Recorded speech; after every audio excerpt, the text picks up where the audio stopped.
सम्माननीय सभामुख महोदय, म आजको विषयवस्तुमा प्रवेश गर्नुभन्दा अगाडि केही कुरा स्पष्ट गर्न चाहन्छु। जनतामा भ्रमित हुने गरी जबरजस्ती फैलिएका प्रोपागान्डाहरूको प्रतिकार गर्न र सत्य सन्देश प्रवाह गर्नका लागि एक जिम्मेवार जनप्रतिनिधिका हैसियतले आफ्नो दृष्टिकोण जनता समक्ष पुर्याउने थलो पनि संसद भएका हुनाले म यो अनुमति चाहन्छु। सभामुख महोदय, नागरिकता विधेयकका सम्बन्धमा राष्ट्रिय स्वतन्त्र पार्टी कुनै समुदायको विरुद्ध छ भन्ने भाष्य जबरजस्ती निर्माण गरेर निमुखा नागरिकलाई गुमराहमा राख्न खोजिएको छ। त्यसो गर्नेहरूलाई म यति मात्र भन्न चाहन्छु कि राजनीतिसँग कुनै सरोकार र भोट बैंकको कुनै आवश्यकता नहुँदा पनि प्राकृतिक विपत्ति, वैदेशिक रोजगारीका समस्या र मिटर ब्याज जस्ता विषयमा आवाजविहीन मधेसी जनताको पक्षमा हामी उभिएको संसार साक्षी छ। मैले श्रेय लिन खोजेको होइन, एउटा दृष्टान्त मात्र दिन खोजेको हुँ। सम्मान्य सभामुख महोदय, मलाई नागरिकले नागरिकता नपाउनुको पीडा थाहा छ, साँच्चै नै थाहा छ। कुनै पनि नेपाली नागरिक नागरिकताबाट वञ्चित हुनु हुँदैन, त्यो उसको नैसर्गिक अधिकार हो। जन्मसिद्ध नेपाली नागरिकका सन्तान र एकल आमाहरूका सन्तानको नागरिकताको अधिकार मेरो र तपाईको जति नै सुनिश्चित छ हुनुपर्छ। सभामुख महोदय, मात्र वैवाहिक अङ्गीकृतका विषयमा मौन रहेका हुनाले यसबारेमा छलफल चलाउन खोजिएको हो र सम्मानित सभामुख महोदय मार्फत म जानकारी गराउन चाहन्छु। एकल आमाका सन्तानले नागरिकता लिँदा आमाले बाबुको पहिचान नै नखुलेको स्व घोषणा गर्ने व्यवस्था हाम्रा आमा दिदीबहिनीहरूको आत्मसम्मान विपरीत छैन यो? यस्ता प्रश्नहरूको विषयमा पनि सोचौँ भनेको हामीले। विधेयक संसदमा आएको भए हामी छलफल गर्थ्यौँ, स्वामित्व लिन्थ्यौँ, तर जसरी जुन बाटोबाट प्रमाणीकरण भयो जम्मा विपत्ति यतिमा हो। सभामुख महोदय, र यदि सदनमा आएर छलफल हुने भएको भए त्यहाँ भएको विभेदका विषयमा पनि हामी कुराकानी गर्थ्यौँ। महिला र पुरुषलाई जुन विभेद गरिएको छ वैवाहिक अङ्गीकृतका विषयमा, त्यसमा पनि हामी हाम्रो धारणा राख्थ्यौँ र दुधको दुध पानीको पानी थाहा हुन्थ्यो कि यो सदनमा आइसकेपछि को के कुराको पक्षमा छन् या विपक्षमा छन् भन्ने कुरा थाहा हुन्थ्यो। त्यस कारणले यो गलत बाटोबाट गएका हुनाले गलत मानिसको पुतला जलाइएको छ भन्ने कुरा म सम्मानित सदन मार्फत जानकारी गराउन चाहन्छु। र अर्को महत्त्वपूर्ण कुरा सम्मानित सभामुख मार्फत भन्न चाहन्छु कि हामीले पार्लियामेन्टको डिग्निटी राख्नलाई कहीँ कतै चुकिरहेका त छैनौँ, यसबारेमा पनि अलिकति ध्यान आकर्षण गराउन चाहन्छु। सभामुख महोदय, जस्ता हामीहरूले छलफल गऱ्यौँ, हामी नयाँ राजनीतिक दलका हिसाबमा, चाहे ती हाम्रा पक्षबाट आएका हुन् या अन्य राजनीतिक दलबाट आएका विषयहरू, हामी काहीँ न काहीँ लज्जित भएका छौँ। यो सदन भैँसी राँगाको विषयमा गफ गरेर यदि 5 वर्ष बिताउने हो भने हामीले गोबर बाहेक केही पनि प्राप्त गर्न सक्दैनौँ। हामी आत्मआलोचना गर्न चाहन्छौँ। हाम्रा दलबाट पनि भएका कमी कमजोरीलाई आत्मआलोचना गर्न चाहन्छौँ र नयाँ राजनीतिक दलका रूपमा हामी एउटा नयाँ अभ्यास लिएर आएका छौँ। हामीले आज बजेटमा कुराकानी गरिरहँदा, राष्ट्रका महत्त्वपूर्ण मुद्दामा कुराकानी गरिरहँदा आम सर्वसाधारणमा संसदबाट गएको सन्देश राम्रो सन्देश गएको छैन। म आफ्नो भागको ब्लेम, आफ्नो भागमा परेको जुन दुःख छ त्यो आफ्नो जिम्मेवार हुन चाहन्छु र आफ्नो राजनीतिक दलका तर्फबाट गत केही दिनहरूमा भएका बहसहरू अलिकति अमर्यादित भएकोमा क्षमा याचना पनि गर्न चाहन्छु। सम्मान्य सभामुख महोदय, म अब विषयवस्तुमा प्रवेश गर्न चाहन्छु। आगामी आर्थिक वर्ष 80-81 का लागि सरकारले गत 1 महिनामा विनियोजन विधेयकका प्राथमिकता, त्यसपछि नीति तथा कार्यक्रम अनि अहिले बजेट बारेमा बजेट प्रस्तुत गरेको छ। यी कार्यक्रमहरू हेर्दा मनमा एउटा प्रश्न जन्मिएको छ। सभामुख महोदय, सरकारले प्रस्तुत गरेको यो विनियोजन विधेयकका प्राथमिकता, नीति तथा कार्यक्रम र बजेट एउटै सरकारले ल्याएर आएको हो कि फरक सरकारको पालामा आएको भन्ने कुरामा म चाहिँ अलिकति दोधारमा परेको छु। किनभने यी कार्यक्रमहरू बीच तालमेल कहीँ कतै भेटिएको छैन। यसबारेमा छुट्टै बहस गरौँला। तर अहिले म बजेटमा केन्द्रित भई केही कुराहरू राख्न चाहन्छु। सम्मान्य सभामुख महोदय, एउटा उदाहरण मात्र यहाँ प्रस्तुत गर्न चाहन्छु। मान्नुहोस् कुनै एउटा परिवार छ, त्यो परिवारका 4 सदस्यले कमाउँछन्। एकजना सरकारी जागिरे छ भन्ठान्नुहोस्, एकजना कृषि कार्य गर्छ, एउटा खुद्रा पसल चलाउँछ, अर्को एउटा वैदेशिक रोजगारीमा जान्छ। त्यस परिवारको घरमुलीले आउने वर्ष हाम्रो प्रत्येक सदस्यको आम्दानी एउटा 5% भनौँ न, 5%ले बढ्छ भनेर हिसाब देखायो भने कसरी पत्याउने? घरमूल्य हिसाब देखाए जस्तो सबैको आम्दानीको वृद्धि दर एउटै कसरी हुन सक्छ? सभामुख महोदय, जस्तै सरकारले दिने पारिश्रमिकको कुरा त्यसको वृद्धि दर सरकारले निर्धारण गर्छ। व्यापारबाट हुने आम्दानीको त्यसको चाहिँ नि बजारको व्यवस्थापनले निर्धारण गर्छ। वैदेशिक रोजगारीमा हुने कुरा रोजगारदाता मा भर पर्छ, श्रमको माग अनुसार भर पर्छ, ती देशको नीतिले निर्धारण गर्छ। कृषिबाट हुने आम्दानी, उत्पादनको अवस्था, बिक्री मूल्यहरूले निर्धारण गर्छन्। मैले दृष्टान्त दिएको घरमूलीको त्यो 5% को बेसुरा अनुमानको उदाहरण हाम्रो अर्थमन्त्रीज्यूको अनुमानसँग ठ्याक्कै मिल्छ कि भन्ने मलाई लागेको छ। यो बजेटमा माननीय अर्थमन्त्रीज्यूले चालु आर्थिक वर्षको जम्मा राजस्वको संशोधित अनुमानभन्दा आगामी आर्थिक वर्ष चाहिँ 24.37% राजस्वको वृद्धि हुने अनुमान गर्नुभएको छ। यो अङ्क याद गर्नुहोला माननीय सदस्यहरू, 24.37। यस बजेटमा माननीय अर्थमन्त्रीज्यूले राजस्वका 90 वटा शीर्षकहरूमध्ये 68 वटा शीर्षकहरूबाट प्राप्त हुने राजस्वको मूल्य दर 24.37% नै हुन्छ भन्ने अनुमान गर्नुभएको छ। साथै राजस्वका मुख्य आधारहरू जस्तै कर, गैर करको दुवैको वृद्धि दर पनि 24.37% अनुमान गर्नुभएको छ। त्यसै गरी करका स्रोतहरूमा आय, मुनाफा तथा पुँजीगत लाभमा लाग्ने कर, वस्तु तथा सेवामा आधारित कर र वैदेशिक व्यापारमा लाग्ने कर सबैको वृद्धि दर 24.37% हुन्छ भन्ने अनुमान गर्नुभएको छ। सामान्य सभामुख महोदय, होलसेलमा गरिएको यस्तो अनुमानबाट यो पुष्टि हुन्छ कि यो बजेटको लेखन एउटा झारा टार्ने काम र एउटा गैर जिम्मेवारी काम भएको अथवा हेलचेक्राइपूर्ण ढङ्गबाट गरिएको हो कि भन्ने आशंका गर्ने प्रशस्त ठाउँहरू रहेको छ। यद्यपि यो रेभेन्यू फोरकास्टरको रूपमा म आफूलाई प्रस्तुत गरिरहेको छैन र यो रेभेन्यू फोरकास्टिङको विज्ञ पनि म होइन, तर यसरी यो कुनै एउटा कम्प्युटरमा एउटा एक्सेल सिटमा चालु आर्थिक वर्षको अङ्क राखेर त्यसमा चाहिँ 24.37% जोडेर राजस्व वृद्धिको अनुमान यो चाहिँ जो कोहीले पनि गर्न सक्ने म देख्दछु। फेरि पनि म जोड लगाउँछु कि म रेभेन्यू फोरकास्टिङको विज्ञ चाहिँ होइन। यस्तो हचुवाको भरमा अनुमानित बजेट प्रस्तुत गर्नलाई विद्वान अर्थमन्त्री अथवा विद्वान अर्थ मन्त्रालयका उच्च पदस्थ अधिकारीहरूको आवश्यकता पर्दैन भन्नका लागि चाहिँ रेभेन्यू फोरकास्टर हुनु पर्दैन भन्ने मलाई लाग्दछ। सभामुख महोदय, मैले नेपालको विगत केही वर्षको राजस्व, कर र गैर करका वृद्धि दर पनि हेरेको छु, जसमा कुनै पनि वर्ष हाम्रो राजस्वको वृद्धि दर, करको वृद्धि दर र गैर करको वृद्धि दर समान छँदै छैन। सभामुख महोदय, बजेट निर्माण प्रक्रियामा राजस्वको अनुमान नै यस्तो प्रमुख आधार स्तम्भ हो जसको आधारमा विभिन्न क्षेत्रमा गरिने खर्च तय गरिन्छ।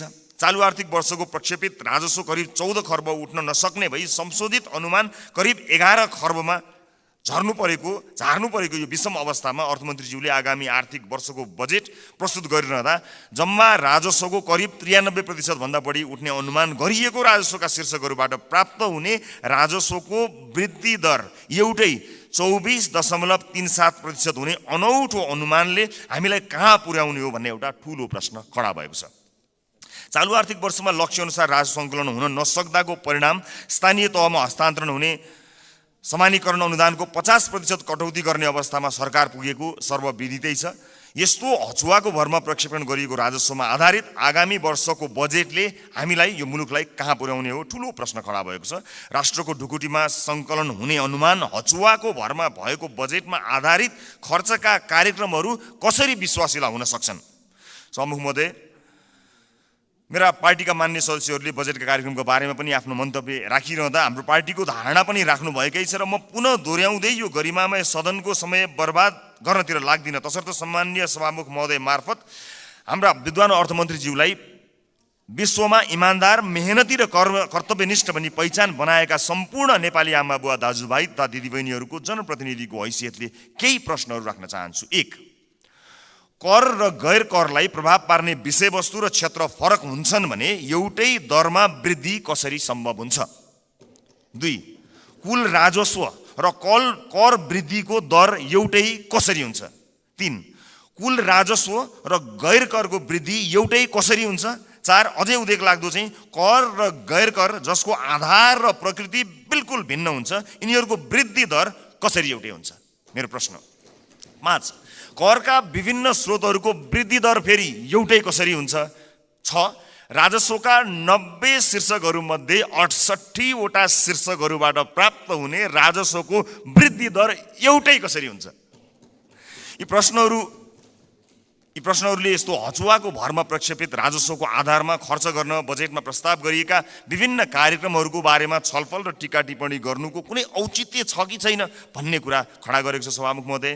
झोलामा कति पैसा आउँछ भन्ने हचुवाका भरमा गरिएको अनुमानबाट गरिने खर्चका बारेमा छलफल गरेर गरिब जनताबाट सङ्कलन गरिएको राजस्व दुरुपयोग गर्नु कति उपयुक्त हुन्छ, यो पनि एउटा प्रश्न भएको छ। सम्मानित सभामुख महोदय, अर्थमन्त्रीज्यूले भर्खरै उठाएका प्रश्नहरूका सम्बन्धमा नेपाली जनतालाई स्पष्ट पार्नु हुनेछ भन्ने मैले आशा लिएको छु।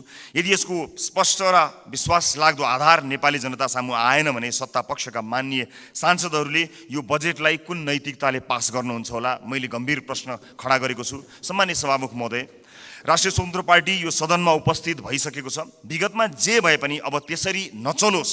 माननीय अर्थमन्त्रीज्यूले मैले उठाएका प्रश्नहरूको विश्वासिलो आधारसहितको भरपर्दो जवाब दिनु सक्नु भएन भने मलाई आशा छ उहाँ राजस्व अनुमानमा संशोधित प्रस्ताव लिएर आउनुहुनेछ। हामी सृजनात्मक र रचनात्मक प्रतिपक्षको भूमिका निर्वाह गर्दै उहाँको संशोधित बजेटलाई पारित गराउन फेरि अग्रणी भूमिका निर्वाह गर्नेछौँ। सभामुख महोदय, सचेत नेपाली जनताहरूले हेरिरहेका छन्। बहुमतको आधारमा यस्तो हचुवाको भरमा अनुमान गरिएको राजस्वमा आधारित बजेटलाई पास गरेर अघि जाने हो भने यसको जिम्मेवारी पास गर्नुहुने सम्पूर्ण माननीयज्यूहरूले लिनुपर्नेछ। गल्ती हुन सक्छन्, त्यसलाई सच्याएर अघि बढ्नु इमान्दारिता र महानता हो। भएको गल्तीलाई सच्याउन सत्तापक्ष र प्रतिपक्ष नभई हामी कुनै अर्को पक्ष भइराख्नु पर्ने छैन, एकै ठाउँमा उभिन सकिन्छ। यो राष्ट्रले जित्ने कुरा भएको हुनाले परम्पराको नाममा बहुमतले पेलेर जाने मनस्थिति बनाइयो भने त्यसको परिणाम अवश्य पनि यो देशले भोग्नुपर्नेछ, सत्ता पक्ष या विपक्षले भोग्नुपर्ने छैन। त्यसैले मान्य सदस्यहरूले तथ्यमा आधारित भएर आफ्ना विवेक प्रयोग गर्नुहुनेछ भन्ने कुरामा मैले आशा राखेको छु र एउटा आशंका उब्जिएको छ। म सभामुख मार्फत माननीय अर्थमन्त्रीज्यूलाई सोध्न चाहन्छु, स्पष्ट पारिदिनु होला कि यसपटकको विकास बजेट डडेलधुरामा कति पार्नु भएको छ, नुवाकोटमा कति पार्नु भएको छ, गोर्खामा कति पार्नु भएको छ? एउटा गम्भीर प्रश्न खडा भएको छ। सुनिए अनुसार र केही डाटाहरू सार्वजनिक भए भन्दा अगाडि यसको तथ्य जाँच गर्नु अगाडिको आशंकाको प्रश्न हो मेरो।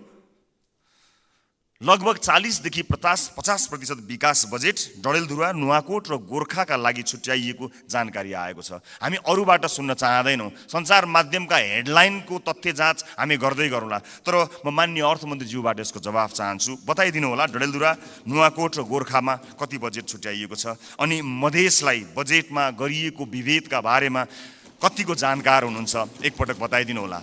सम्मानित सदनमा स्क्रिनहरूमा हामी बोलेको आवाज राखिएको छ। हामीले बजेटमा कुराकानी गरिरहँदा यो देशको भविष्य निर्माण गर्छौँ भनेर हामीले ब्यालेटको बाटो हुँदै यही सदन छिरेर परिवर्तन गरेरै छाड्छौँ भनेर प्रतिबद्धता गरेर आइरहँदा सदनमा भइरहने बहसहरूले यतिखेर सरकारी अस्पतालहरूमा भएको अवस्था हामीले सम्बोधन गर्न सकेका छौँ। म त भन्छु सम्मानित सभामुख महोदय, यो सदनमा 5 वर्षसम्म आजबाटै देशका 7वटा प्रदेशका सरकारी अस्पतालको लाइभ सीसीटीभी फुटेज एकातिरको भित्तामा राखौँ। देशका अझ विशेष गरेर मधेसका सामुदायिक विद्यालयका सीसीटीभी फुटेजको लाइभ फुटेज दाहिनेतिर भित्तामा राखौँ।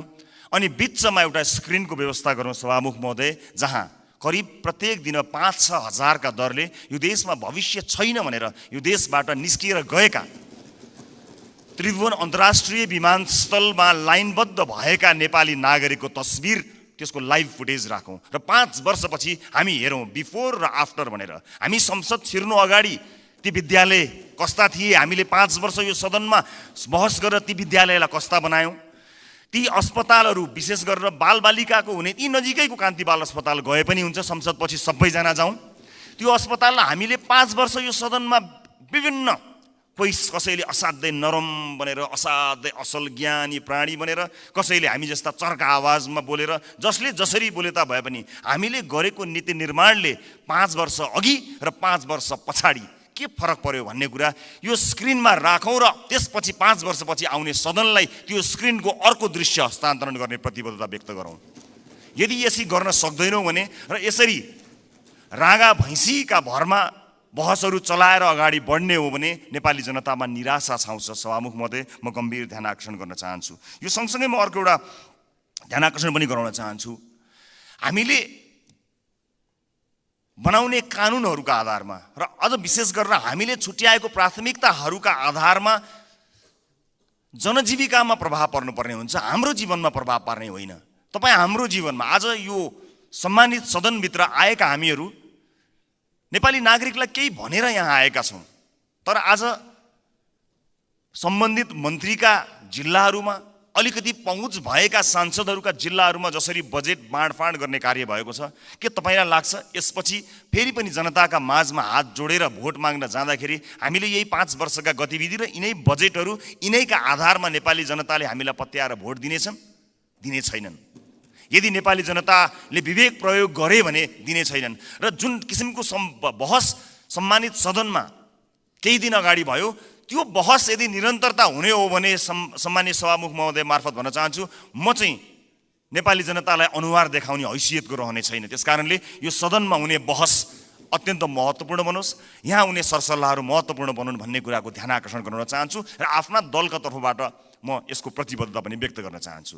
सञ्चार माध्यममा आएका विषयलाई लिएर नै हामी कहिलेकाहीँ सदन अवरुद्ध पनि गर्दा रहेछौँ, त्यसको फ्याक्ट चेक गर्नु पनि महत्त्वपूर्ण हुने रहेछ। मैले निर्ममतापूर्वक भन्नै पर्छ, केही, सबै होइनन्, केही सञ्चार माध्यमहरूमा कयौँ व्यापारी व्यवसायीहरूले लगानी या विज्ञापनबाट प्रभाव पारेका छन्। यो सत्य हो। बोल्न धेरैजना किन डराउनुहुन्छ भने ती सञ्चार माध्यमहरूले गलत लेखिदिँदा आफ्नो छवि बिग्रन्छ भन्ने डरले कयौँ मान्यहरू बोल्नुहुन्न, तर त्यसो भन्न मिल्दैन। त्यसैमा आएको समाचारले संसदमा हङ्गामा मचाइरहँदाखेरि त्यो जसले समाचारलाई प्रभावित पार्न खोज्यो कुनै व्यापारी, उसले कति रमाइलो मान्दो हो। यो सदन कुनै एउटा हेडलाइनमा उचालिने ठाउँ होइन, त्यसको वास्तविकता जाँच गर्नुपर्छ, त्यसलाई परख्नुपर्छ, अनि त्यसपछि आवश्यक भए मात्र सदन घेरिनुपर्छ, सदनमा हो हल्ला गर्नुपर्छ। यो मैले आफैलाई बढी प्राथमिकता दिएर भनेको, मैले कुनै दललाई भनेको होइन। हाम्रो दल पनि यसमा सहभागी छ। त्यसकारणले हामी केही नयाँ गरौँ भनेर आएका दलहरू हामी पुरानै शैलीमा गयौँ र हामी पनि त्यही रोगमा लाग्यौँ भने मैले अघि भने जस्तै हामीले प्राप्त गर्ने भनेको यी गाई र भैँसीका अथवा भैँसी र राँगोका कुराकानी गऱ्यौँ भने अन्त्यमा हामीले प्राप्त गर्ने भनेको त्यो गोबर बाहेक केही पनि होइन। मैले सम्मानित सदनलाई यो कुरा जानकारी गराउनै पर्नेछ। सम्मानित सभामुख महोदय, यस सदनमा हामीले नेपाली जनताका लागि नीतिहरू बनाइरहँदा र विशेष गरेर बजेटमा प्राथमिकताहरू छुट्याइरहँदा हामीले छुट्याएको प्राथमिकताले आम नागरिकको जीवनलाई छुन सकेनछ भने, आम नागरिकको दैनिकीलाई प्रभाव पार्न सकेन भने हाम्रो लागि त्यो दुर्भाग्यको विषय हुन्छ। सरकारले विदेशमा रहेका नागरिकका लागि पनि अब भोटिङ राइट्स दिने, विदेशमा रहेका नेपाली नागरिकले पनि भोट हाल्न पाउने अधिकारको सुनिश्चितता गर्ने भनेर भन्यो, तर कहाँ छुट्याउनु भयो अर्थमन्त्रीज्यू बजेट? त्यसका लागि लगत सङ्कलन गर्न जानु पर्ला, निर्वाचन आयोग विदेशमा रहेका नेपालीहरूको बारेमा जानकारी लिन जानुपर्छ, त्यसका लागि कहाँ कतै मैले बजेटमा कतै मैले देखिनँ कि, मलाई क्षमा गर्नुहोला, तर त्यसलाई तपाईँले भन्नलाई त भनिदिनु भयो होला, तर प्राथमिकतामा राख्नु भएन। हामी फेरि पनि भन्न चाहन्छौँ, यो देशमा भविष्य नदेखेर विभिन्न कुरीतिका कारणले, हामीले भोग्नु परेका व्यथितिका कारणले मुलुकमै केही गरी खाउँ भन्ने अवसर नपाएर बाध्य भएर विदेश बसेका नेपालीहरूले आफ्नो देशको भविष्य छान्न पाउनुपर्छ, भोट हाल्न पाउनुपर्छ। त्यसलाई प्राथमिकताका साथ राखियोस्। म माननीय अर्थमन्त्रीज्यूलाई विदेशमा रहेका नेपालीहरूले मतदान गर्न पाउने अधिकारको सुनिश्चितताका लागि कति बजेट छुट्याउनु भएको छ, के व्यवस्था गर्नु भएको छ, म त्यसको लागि पनि जवाफ चाहन्छु। र जिल्ला निर्वाचन कार्यालयहरू खारेज गर्ने जस्तो निर्णय, गलत निर्णय सच्याइयोस् भन्ने कुरा पनि म भन्न चाहन्छु। किनभने संवैधानिक निकायहरूलाई हामीले त्यसका काम कारबाहीहरूलाई यदि ध्यान दिएनौँ, तिनको स्वच्छतामा हामीले प्रश्न खडा गरेनौँ र त्यसलाई सरकारका मार्फत या कुनै मन्त्रालयका मार्फत ल्याएर राखिदियौँ भने त्यो साँच्चै नै दुर्भाग्यपूर्ण हुनेछ। त्यसकारणले यसलाई पनि पुनर्विचार गरियोस्। खर्च कटौतीका नाममा हरेक विषयलाई यसको गम्भीरता, त्यसको महत्त्व नबुझिकन गरियो भने त्यो साँच्चै नै दुःखद हुनेछ। म सम्मानीय सभामुख मार्फत यो ध्यान आकर्षण गराउन चाहन्छु। र अहिले बजारमा देखिएको वित्तीय सङ्कट, आम नागरिकले भोगेको वित्तीय सङ्कटलाई सम्बोधन गर्ने र त्यसमा उत्साह छर्ने किसिमका कुनै पनि कार्यक्रमहरू हामीले देख्न सकेनौँ। आज एकपछि अर्को सटरहरू बन्द भएका छन्। आज कयौँ व्यापारी व्यवसायीहरू बैंकको चर्को ब्याज तिर्न नसकेर कयौँ व्यापारी व्यवसायीहरू आत्महत्या गर्ने अवस्थासम्म पुगेका छन्। मेरै निर्वाचन क्षेत्रमा शङ्कर कणेलले आत्महत्या गर्नुभयो र उहाँको सुसाइड नोटमा लेखिएका कुराहरू गम्भीर छन्। यस्ता धेरै समस्याहरू देखिएका छन्। आज प्रत्येक 3वटा सटरमा एउटा सटर बन्द भएको अवस्था छ। आज सहकारीहरूका कारणले गर्दाखेरि जुन किसिमको बिल्लीबाट मानिसहरूको भएको छ, त्यसलाई सरकारले गम्भीरतापूर्वक सम्बोधन नगर्ने भयो भने धेरै मानिसहरू सडकमा आउन बाध्य भएका हुन्छन् र बेवस भएर यो मुलुक छोडेर विदेशमा रोजगारीका लागि जानुपर्ने अवस्था सिर्जना हुन्छ। अनि विदेशमा रोजगारीका लागि जानु पर्दाखेरि विदेशमा भएका हाम्रा राजदूतावासहरूको संयन्त्रले लाखौँको सङ्ख्यामा भएका नेपाली नागरिकहरूलाई सम्बोधन गर्नै सक्दैन।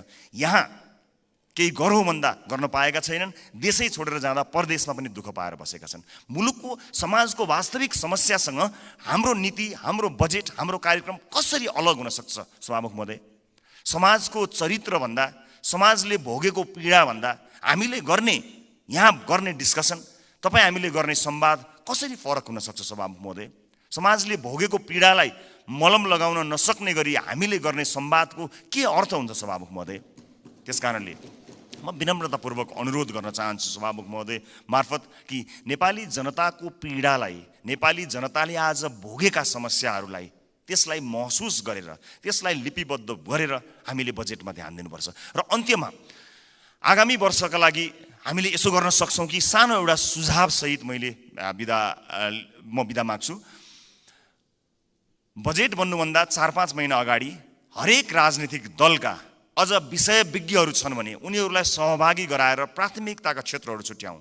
कुनै पनि राजनीतिक दलले भोट माग्दाखेरि शिक्षा गुणस्तरीय र स्वास्थ्य आम नागरिकको पहुँचमा भनेर हामीले भोट मागेका हौँ नि। हाम्रो घोषणापत्रमा, हाम्रा वाचापत्रमा बाकाइदा लेखिएको छ नि। नेपालको संविधानले पनि त्यो अधिकारलाई सुरक्षित गरेको छ नि। भनेपछि के सत्तापक्ष के विपक्ष कसैको विमति होला र? हामीले कस्तो शिक्षा नीति बनाउने? आउनुहोस् सबै राजनीतिक दलका साथीहरू एक ठाउँमा उभियौँ र एउटा साझा शिक्षा नीति सरकारलाई हामीले रेकमेन्ड गरौँ। किनकि तपाईँले भोट माग्दा पनि नेपाली जनतालाई राम्रो शिक्षा दिन्छु भन्नुभएको हो, मैले भोट माग्दा पनि नेपाली जनतालाई राम्रो शिक्षा दिन्छु भनेको हो। अनि यहाँ राजनीति कसरी भयो?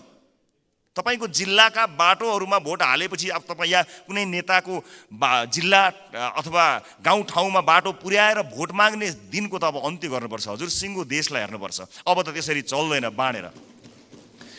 यो नागरिकको स्वास्थ्यका लागि आवश्यक पर्ने हेल्थ केयर बिल कस्तो हुनुपर्छ? सबै राजनीतिक दलका 101 छानेर एक ठाउँमा बसौँ बजेट बन्नुभन्दा करिब 4-5 महिना अगाडि र हामी साझा अवधारणा बनाऊ र त्यसमा एउटा कमन कमिटमेन्ट गरौँ। त्यसलाई सरकारको शिक्षा नीति बनाऊ। कोही विपक्षमा हुने छैनन् किनकि सबैको अपनत्व हुनेछ। त्यसै गरी स्वास्थ्यका विषयमा कुराकानी गरौँ, अफोर्डेबल हेल्थ केयरका बारेमा हामी कुराकानी गरौँ र सबै दलका माननीयहरू अझ विषयविज्ञहरूलाई राखेर र आवश्यक परे नागरिक समाजबाट पनि विषयमा विज्ञता हासिल गरेका मानिसहरूलाई ल्याएर यो देशको स्वास्थ्य नीति कस्तो हुन्छ भन्ने कुरामा बहस गरौँ। 5 महिना अगाडि बहस गरौँ र त्यस बहसबाट निस्किएको निष्कर्ष, चाहे त्यो मुखमा त्यो निष्कर्ष निस्किएको भोलिपल्ट सरकार ढलोस्, जसुकैको सरकार बनोस्, सत्तापक्ष प्रतिपक्ष बनोस्, प्रतिपक्ष सत्तापक्ष बनोस्, तर त्यो नीति फेल हुनु भएन। यदि नेपाली जनतालाई हामीले हृदयमा राखेका हौँ, साँच्चै नै यो देशको मुहार फेर्नका लागि यहाँ आएका हौँ भने यो काम गरौँ। होइन आफ्नो र आफ्नाका मुहार फेर्न आएको हो भने यसै गरी चलाउँ, 5 वर्ष बिताउँ, तर हामी चाहिँ अनुहार देखाउन लायकका हुने छैनौँ। देशको मुहार जस्ताको तस्तै, तर राजनीतिज्ञको मुहार कति धेरै चम्किलो भएको छ हेर्नुहोस् त। किनकि हामीले जनताका मुद्दालाई चुनावका बेलामा मात्र सम्झ्यौँ, चुनाव पछाडि बिर्स्यौँ। म सम्पूर्ण माननीय सदस्यहरूलाई सत्तापक्ष प्रतिपक्ष जहाँ रहनु भएको छ म सबैलाई विनम्रतापूर्वक अनुरोध गर्न चाहन्छु। नागरिकता विधेयकमा पनि हामीले भन्न खोजेको त्यही हो। ओनरसिप यहाँ छलफल हुन पाएको भए सम्भवतः त्यसमा भएका बुँदाहरूमा अथवा छुटेका विषयहरूमा छलफल गर्न सकिन्थ्यो। यहाँ भएका कुनै पनि दलका मान्य सदस्यहरूले नेपाली नागरिकले नागरिकताबाट वञ्चित हुनु परोस् भन्ने कुरामा मत हाल्नै सक्नुहुन्न। कसले सक्नुहुन्छ र? विमति कसैको पनि हुने छैनन्। तर सबैले अपनत्व महसुस गरी सही ढङ्ग र सही बाटोमा आएको भए अहिले सम्भवतः सम्मानित अदालतमा गएर त्यो अड्किने थिएन। अनि त्यसको दोष केही दलहरूले लिनु परेको छ, वास्तवमा होइन। नेपाली नागरिकले नागरिकता प्राप्त गर्नुपर्छ भन्ने कुराको विरोधमा, त्यसको विपक्षमा कोही पनि नेपाली हुनै सक्दैन। तर त्यसभित्रको अन्तर्वस्तुमा पछिसम्मलाई सोचेर संवेदनशील विषयहरूमा यो सदन जहाँ नयाँ माननीयहरू र नयाँ राजनीतिक दलका रूपमा हामी पनि आएका छौँ, हामी पनि यसमा सहभागी हुन चाहन्छौँ अनि हामी पनि यो छलफलमा सहभागी हुन चाहन्छौँ, अन्तर्वस्तुमा कुराकानी गर्न चाहन्छौँ र त्यो विधेयकले छुटाएका तर महत्त्वपूर्ण विषयमा हामी योगदान दिन चाहन्छौँ र इतिहासलाई त्यो दस्तावेजमा हामी पनि सही साक्षी हौँ भनेर भन्न चाहन्छौँ। हामी पक्षमा छौँ। हामी जन्मसिद्ध नेपाली नागरिकहरूले नागरिकता पाउनुपर्छ भन्ने कुराको पक्षमा छौँ। हामी सम्पूर्ण योग्य नेपाली नागरिकहरूले नागरिकता पाउनुपर्छ भन्ने कुराको पक्षमा छौँ। हामी त्यो बहसमा सहभागी हुन चाहन्छौँ र पछिसम्म यो मुलुकलाई हित हुने विषयमा सहभागी मात्र हुन चाहन्छौँ। सम्मानित सदनमा आज मैले यति कुराहरू राखेँ। मलाई विश्वास छ हामीले गरेका बहसहरू केवल बहसका लागि होइनन्। हामीले भनेका यी शब्दहरू, हामीले प्रकट गरेका हाम्रा धारणाहरू केवल यतिकै एउटा धारणा राख्नलाई गरिएका विषयवस्तु होइनन्। विशेष गरेर यसपटकको संसदका सबै जस्तो सेसनहरूमा, सबै जस्तो विषयहरूमा आम नागरिकको चासो तुलनात्मक रूपमा अघिल्ला वर्षहरूको भन्दा बढी भएको एउटा डाटाले बताएको छ। अर्थात् नेपाली नागरिकहरू तुलनात्मक रूपमा नेपालको संसदमा भइरहेको बहसलाई अचेल, अत्यन्त गम्भीरताका साथ हेरिरहेका रहेछन्। एउटा अध्ययनले त्यो बताएको छ। यस्तो चासोको विषय बनेको यो सदन हाँसोको विषय नबनोस्, महत्त्वपूर्ण निर्णयहरू आउन सकुन् र एक अर्कामा सहकार्य गर्दै संसदीय मर्यादालाई कायम राख्दै बहसहरू कायम गरेर मुलुकका लागि केही चिज दिन सकियोस्। र यो 5 वर्षमा जसरी भनिन्छ नि, हामी हाम्रो जीवनको 5 वर्षलाई पल्टाएर हेऱ्यौँ भने 5 वर्ष अगाडि हामी कहाँ थियौँ र 5 वर्ष पछाडि हामी कहाँ छौँ भन्ने कुरा हामी सजिलै हेर्न सक्छौँ। व्यक्तिको जीवनमा 5 वर्षको धेरै ठुलो महत्त्व हुन्छ। देशको जीवनमा पनि त्यो 5 वर्षको अझ धेरै महत्त्व हुन्छ। त्यसकारणले हामी यो सदनको जब अन्तिम दिनमा यहाँ बोल्नेछौँ, अघि मैले भने जस्तै हामीले विशेष गरेर देशको टड्कारो समस्यामा रहेका नागरिकको स्वास्थ्यमा यो 5 वर्ष सदनभित्र आएर हामीले के गर्यौँ त्यो भन्न पाइयोस्। त्यसपछि निर्वाचित हुने मान्यज्यूहरूलाई बुझाउन पाइयोस् हामीले यो देशका लागि यति गर्न सक्यौँ, बाँकी तपाईँको जिम्मा भन्न सकियोस्। अघिल्लो सदनले हामीलाई के बुझायो? आज अघिल्लो सदनले बुझाएका कयौँ भ्रष्टाचारका काण्डहरू काँधमा बोकेर हामी हिँड्नु परेको छ। त्यसको निराकरण गर्नुपर्दाखेरि यहाँ एउटा दलको नाम आयो भने अर्को दलले विभिन्न बाहनामा बार्गेनिङ गरेर त्यसलाई विषयान्तर गर्न खोज्ने हो कि भन्ने आशंका पैदा भएको छ। एउटा विषय उठ्छ, त्यसपछि त्यो विषय सेलाउँछ, अर्को विषय उठ्छ। कता कता आशंका पैदा भएको छ। मैले भनेको थिएँ कि कहीँ पुराना राजनीतिक दलहरू एक अर्काको पोल खुल्ला भनेर आत्तिएका त छैनन्, विषयान्तर गर्न लागिरहेका त छैनन्। हामीलाई डर भएको छ। नेपाली जनताले नयाँ म्यान्डेट दिएर पठाएको राजनीतिक दलका रूपमा हामी पुराना माननीयज्यूहरूबाट सिक्न चाहन्छौँ, बुझ्न चाहन्छौँ। तपाईँको राजनीतिक लडाइँ र तपाईँको राजनीतिक इतिहासको मानमर्दन गर्ने हाम्रो ध्येय कहीँ पनि छैन। कुन सङ्घर्षले तपाईँले आज यो दिन ल्याउनु भएको छ? हामी त सजिलै राजनीतिमा आयौँ। साँच्चै भन्नुपर्दा हामीलाई राजनीतिमा त्यो सङ्घर्ष गर्नु परेन। तपाईँहरू त राज्यले लखेटेको, राज्यले मार्छु भनेको, भूमिगत बस्नु परेको, जेल जीवन बिताउनु भएको त्यति ठुलो सङ्घर्ष गरेर तपाईँहरूले यहाँ ल्याउनु भएको छ। हामीलाई गर्व छ तपाईँहरूप्रति। तर गर्व गर्न लायक, तपाईँको इतिहासमा गर्व गर्न लायक वर्तमान भइदियोस् भन्ने मात्र हाम्रो चाहना हो। एक अर्काप्रतिको वैमनस्यता, एक अर्काप्रतिको तिक्तता सम्मानित सदनमा तपाईँहरू उखिरहँदा हामी के हेर्ने, मुस्कुराउने कि ताली पड्काउने कि ढ्याप गर्ने कि मुख छोप्ने, त्यस्तो अवस्था हामीलाई सृजना नगरिदिनु होला। किनकि नेपालको राजनीतिमा तपाईँले दिनुभएको योगदानको हामी कदर गर्न चाहन्छौँ। हामी त्यो पुस्ता बन्न चाहन्छौँ जो अघिल्लो पुस्ताले गरेको राजनीतिक योगदानको उच्च मूल्याङ्कन गर्न सकोस्।